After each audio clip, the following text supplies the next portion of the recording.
Hello दोस्तों, स्वागत है आपका अपने यूट्यूब चैनल आउटलाइन क्लासेस पर। मैं राजेश आज लेकर आया हूं जो कि हमारा यूपी पुलिस का प्रैक्टिस सेट आपका 6 है। ठीक है, इसको हम करेंगे। इससे पहले 5 हो चुके हैं। आपने अगर वो नहीं लगाए हैं तो उन्हें लगा लीजिए। और दोस्तों ये ज़रूर बता दीजिएगा कमेंट बॉक्स में कि आपके क्वेश्चन क्वालिटी कैसी है, कैसी क्लास लग रही है। ईमानदारी से ये मैंने 80 से 100 सेट आपको कराने वाला हूँ। अगर आपके यूपी पुलिस में 37-38 क्वेश्चन आते हैं जीएस के, 30 से 35 के बीच की गारंटी मैं देता हूँ। अगर आपने एक भी बार कहीं से थोड़ा बहुत पढ़ रखा है, नहीं भी पढ़ रखा, तो आपके 30 से 35 के बीच पक्के हैं। ठीक है, तो जो लाइव आ गए हैं उनके स्वागत है आपकी इस क्लास में। और दोस्तों अगर आपको कोई क्वेश्चन नया लगता है उसको नोट जरूर करिए। ठीक है, उसको नोट जरूर करना है। उसके बाद आपको आंसर कमेंट में लिखना है। ठीक है, तो आज का शुरू करते हैं। आज का प्रैक्टिस है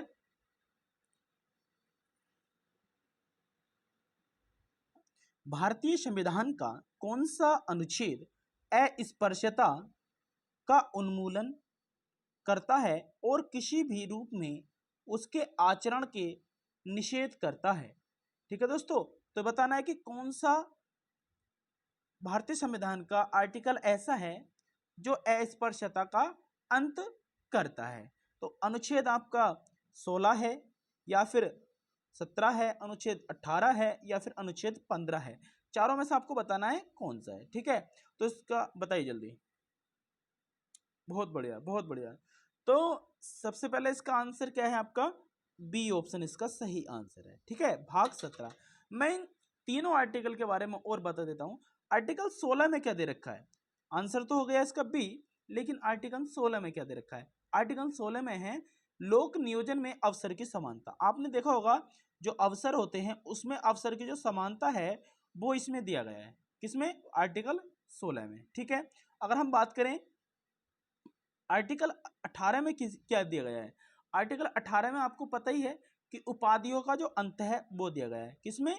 जो उपाधि और जो मेडल होते हैं उसका जो अंत होता है वो 18 में दिया गया है। ठीक है, आर्टिकल अगर हम 15 की बात करें तो आर्टिकल 15 में जो दे रखा है वो है आपका धर्म, जाति, नस्ल, लिंग या फिर जनसंख्या के आधार पर जो भेदभाव किया जाता है उसका अंत किया गया आर्टिकल 15 में।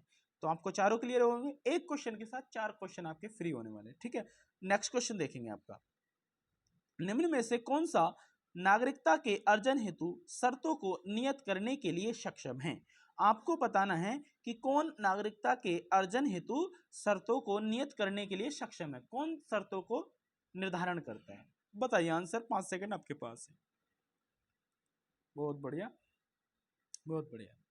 तो आपका 52 का आंसर सही होगा। 52 का होगा डी, संसद। दोस्तों संसद जो है नागरिकता के संबंध में जो कानून नियम बनाती है वो संसद को अधिकार है। ठीक है, संसद को अधिकार है। अगर मैं बात करूं जो नागरिकता का उल्लेख जो किया गया है भारतीय संविधान में, वो भाग तो कितना है हमारा? भाग है हमारा 2, लेकिन आर्टिकल कहां से कहां तक है? आर्टिकल 5 से 11 तक है। ठीक है, तो ये हमारा भारतीय संविधान में नागरिकता का संबंध है। ठीक है, नेक्स्ट क्वेश्चन आपको देखते हैं। Question number 53। ठीक है, देखिए आइए। निम्नलिखित में से किस एक वैदिक साहित्य में मोक्ष की चर्चा मिलती है? आपको बताना है कौन सा एक ऐसा वैदिक साहित्य है जिसमें मोक्ष की चर्चा मिलती है। ऋग्वेद में मिलती है, परवर्ती संहिता में मिलती है, ब्राह्मण में मिलती है, उपनिषद में मिलती है। चारों में से आपको ऑप्शन बताना है, कोई सा बताइए जल्दी। 5 सेकंड आपके पास है। तो दोस्तों इसका सही आंसर होगा उपनिषद। उपनिषद में जो है मोक्ष की चर्चा मिलती है। किसकी? मोक्ष की चर्चा किसमें? उपनिषद में। ठीक है, अगर मैं बात करूं थोड़ा सा इसके बारे में बताऊं तो व्यक्ति के जो जीवन के अंतिम तथा चरम पुरुषार्थ मोक्ष की चर्चा उपनिषदों में मिलती है। ठीक है, चरम जो सुख होता है उसके सब में सबका जो उल्लेख किया गया है वो उपनिषद में किया गया है। तो ऑप्शन नंबर कौन सा होगा इसका? D option. अगला क्वेश्चन, निम्नलिखित में से कौन सा एक सही सुमेलित है? आपको सही सुमेलित बताना है। काकतीय देवगिरी, हौसल द्वार समुद्र, यादव बारंगल, ठीक है, या फिर आपका कोई नहीं। बताइए कौन सा। 5 सेकंड आपके पास। बहुत बढ़िया, बहुत बढ़िया, बहुत अच्छा आंसर।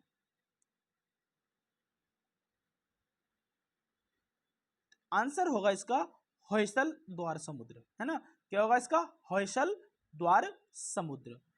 क्या है, अब सुनिए जरा थोड़ा सा इसके बारे में। काकतीय वंश की जो राजधानी थी वो क्या है, काकतीय वंश की इसमें दे रखी है आपको, मैं बताता हूँ ये गलत क्यों है। काकतीय वंश की देवगिरी नहीं थी, काकतीय वंश की थी क्या, वारंगल। क्या थी भाई साहब, वारंगल थी। अगर मैं होयसल वंश की बात करूं तो होयसल की तो द्वार समुद्र है, ये तो ठीक है ही। लेकिन अगर मैं बात करूं यादव वंश की, तो यादव वंश की राजधानी देवगिरी थी, ना कि वारंगल। ठीक है, ये गलत है, इसकी जगह क्या आएगा, देवगिरी। तो आपका क्या हो जाएगा, ऑप्शन नंबर बी ठीक है। ठीक है, अगला देखते हैं। आगरा शहर की स्थापना किसने की थी, बहलोल लोदी ने की थी, फिरोज शाह तुगलक ने की थी, खिजर खान ने की थी, या फिर सिकंदर लोदी ने की थी, बताइए आंसर। तो इसका सबसे अच्छा आंसर क्या होगा, डी ऑप्शन होगा, सिकंदर लोदी ने इसकी स्थापना की थी, किसकी, आगरा शहर की। मैं इसके बारे में थोड़ा और बता देता हूं। सिकंदर लोदी ने इटावा, बयाना, कोइल, ग्वालियर और धौलपुर रियासतों पर नियंत्रण रखने के लिए 1504 में, कब की थी दोस्तों, 1504 में आगरा नगर की नींव डाल दी और उसे अपना राजधानी बनाया। इसी को इसने क्या बनाया था, आगरा को अपनी इसने राजधानी बना लिया था। ठीक है, इसने राजधानी बना लिया था, 1504 में इसकी स्थापना हुई थी। ठीक है, नेक्स्ट क्वेश्चन, क्वेश्चन नंबर 56।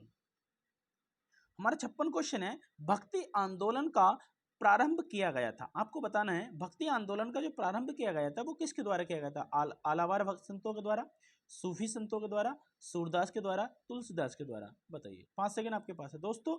जो बाद में भी देखना है रिकॉर्डेड इसको देखेंगे, वो यकीन कीजिए इतने वेस्ट क्वेश्चन है ना, आपका इतना अच्छी प्रैक्टिस हो जाएगी, बहुत विकट वाली, बहुत अच्छी वाली, विश्वास कीजिए। ठीक है, तो आंसर बताइए आप। तो 56 का आंसर होगा आपका ए ऑप्शन, आलावार संतों के द्वारा। भक्ति आंदोलन की जो शुरुआत की गई थी वो आलावार संतों के द्वारा की गई थी। अगर बात करें तो मध्यकाल में इसकी शुरुआत की गई थी। अगला question, Indian war of independence, ये पुस्तक किसकी है, जो 1857 में लिखी गई थी। ठीक है, ये पूरा टाइटल है इंडियन वार ऑफ इंडिपेंडेंस 1857। ये लेखक बताना इसके कौन है, बहुत महत्वपूर्ण पुस्तक है, बताइए जरा। तो इसका सही आंसर होगा option number D, B D Savarkar. B D Savarkar ने इंडियन वार ऑफ इंडिपेंडेंस 1857 लिखी थी। ठीक है, अगर मैं बात करूं जो बी डी सावरकर ने बंगाल में एक मित्र मेला शुरू किया था। क्या किया था दोस्तों, ये किया था मित्र मेला, बंगाल में मित्र मेला शुरू किया। ठीक है, अगर मैं बात करूं और अभिनव भारत, आपने सुनी होगी एक संस्था अभिनव भारत, इसने शुरू की थी, किसने, बी डी सावरकर जी ने। ठीक है, तो इसका आंसर कौन सा ठीक हो जाएगा, ऑप्शन नंबर सी ठीक हो जाएगा। अगला देखेंगे, प्रसिद्ध गीत सारे जहां से अच्छा हिंदोसिता हमारा, ये किसने लिखा है, साहिर लुधियानवी ने, सर सैयद अहमद खान ने, सर अहमद इकबाल ने, या फिर बहादुर शाह जफर ने, बताइए। चार में से ऑप्शन कौन सा है। तो 58 का सही आंसर होने वाला है आपका C option, sir Mohammed Iqbal ने। ठीक है, किसने की थी, इकबाल ने। समझ में आया,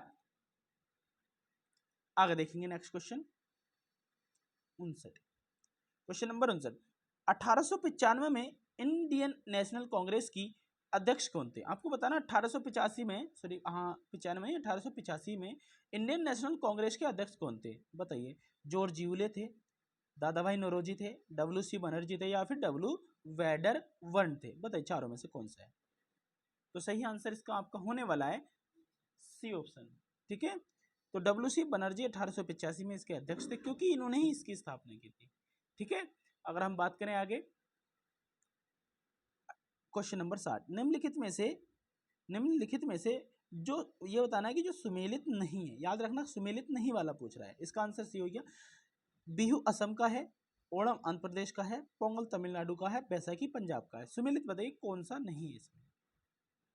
दोस्तों ओणम जो है आंध्र प्रदेश का नहीं है, ये वाला आपका आंसर सही हो गया। बिहू असम का है, ठीक है, पोंगल तमिलनाडु का ठीक है, बैसाखी पंजाब का ठीक है, लेकिन ओणम जो है आंध्र प्रदेश का नहीं है। लेकिन ओणम है कहाँ का, तो ओणम दोस्तों जो त्योहार है वो कहाँ का है, केरल का। ठीक है, केरल का है।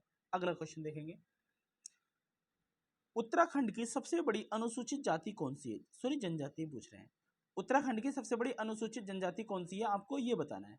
भौक्सा, भोटिया, जौनसारी, थारू, बताइए। तो सी ऑप्शन हो जाएगा इसका जौनसारी। ठीक है, 61 का सी ऑप्शन हो जाएगा जौनसारी, उत्तराखंड की सबसे बड़ी जनजाति है। ठीक है, अगर मैं बात करूं जो अगर मैं बताऊं जौनसारी मिलती कहाँ है, तो दोस्तों ये देहरादून में मिलती है। कहाँ मिलती है ये, देहरादून में। ठीक है, देहरादून में जौनसारी जनजाति मिलती है। अगला क्वेश्चन देखेंगे, क्वेश्चन नंबर 62। भारत का सर्वाधिक खनिज युक्त शैल तंत्र कौन सा है? जो आपका शैल है, चट्टाने हैं, वो कौन सी है? सबसे ज्यादा खनिज किस में मिलते हैं? धारवाड़ में, विंध्य में, या फिर कोडप्पा में, या फिर गोंडवाना क्षेत्र में? बताइए कौन सा है?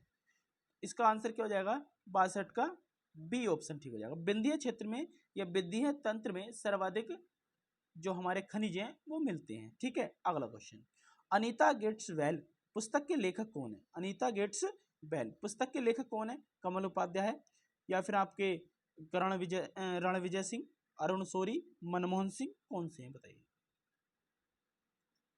तो इसका सही आंसर आपका होने वाला है C option, Arun Shauri.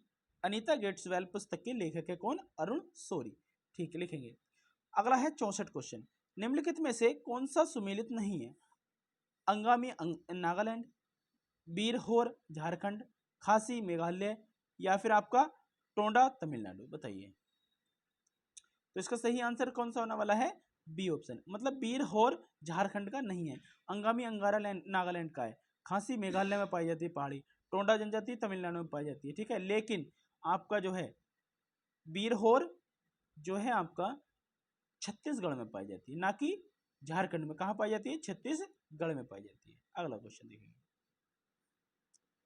Question number 65, निम्नलिखित में से कौन सा छोटा नागपुर पठार का भाग नहीं है? आपको बताना कौन सा छोटा नागपुर के पठार का भाग नहीं है। बिहार, झारखंड, उड़ीसा, या फिर पश्चिम बंगाल?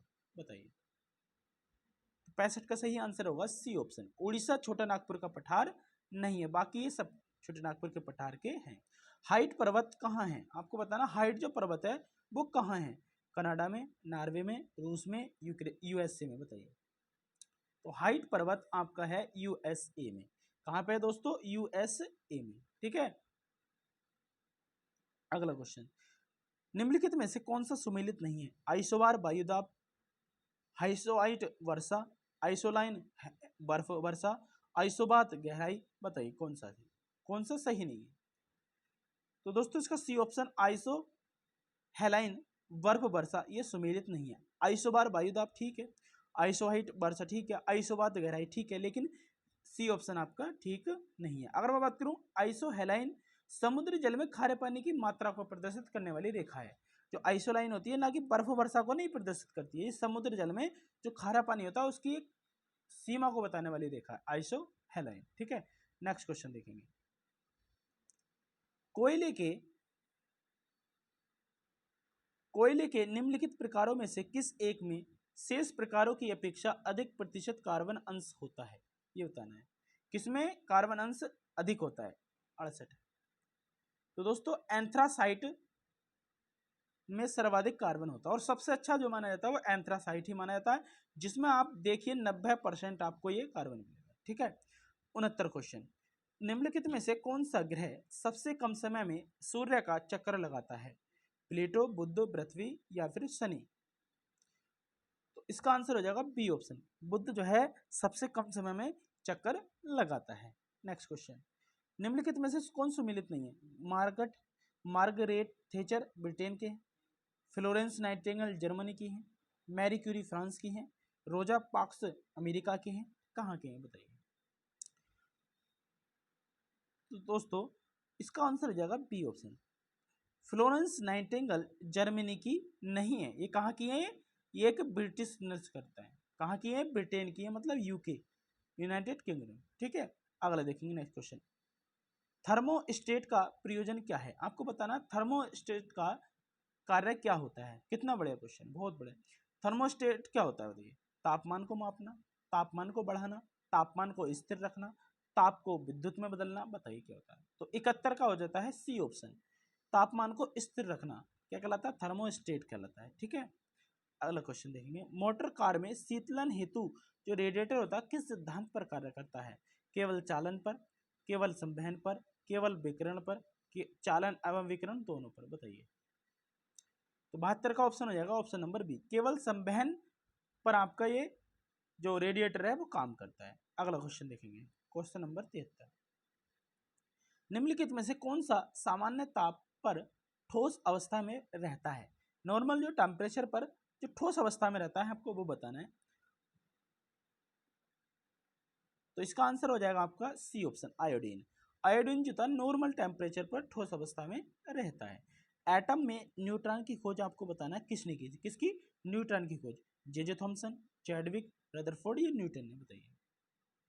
तो दोस्तों बी ऑप्शन इसका ठीक हो जाएगा, चैडविक ने न्यूट्रॉन की खोज की थी। अगर मैं बात करूं थॉमसन ने किसकी की थी, तो इलेक्ट्रॉन की थी। और प्रोटॉन की किसने की थी, रदरफोर्ड ने की थी। ठीक है, आगे देखेंगे। तो चैडविक, बी ऑप्शन ठीक हो जाएगा। फलों को कृत्रिम रूप से पकाने वाली गैस कौन सी है, बताइए। ईथर, अमोनिया, एसिटिलीन, और एक ये ऑप्शन है कौन सा आपका, बी ऑप्शन एथिलीन, बताइए कौन सा है। तो भाई इसका आंसर क्या होगा, आंसर होगा इसका बी ऑप्शन। फलों को कृत्रिम रूप से, सॉरी बी नहीं होगा इसका, इसका होगा आपका, सॉरी मैंने गलत कर दिया, इसका आंसर होगा आपका सी ऑप्शन, एसिटिलीन जो होती है फलों को पकाने वाली गैस होती है। तो दोस्तों ये आपके 25 क्वेश्चन थे, जो कि आज का आपका प्रैक्टिस सेट 6 था। इसमें से आपके कितने सही हुए, कितने गलत हुए, आपको कमेंट में जरूर बताना है। अगर आपको अच्छी लगती है तो क्लास को लाइक कर सकते हैं और शेयर कर सकते हैं। ठीक है, तो आज के लिए इतना ही, मिलते हैं अगली क्लास में। डेली जब तक पुलिस की आपका पेपर होगा तब तक डेली प्रैक्टिस सेट चलेगा, जरूर शेयर करें। Thank you.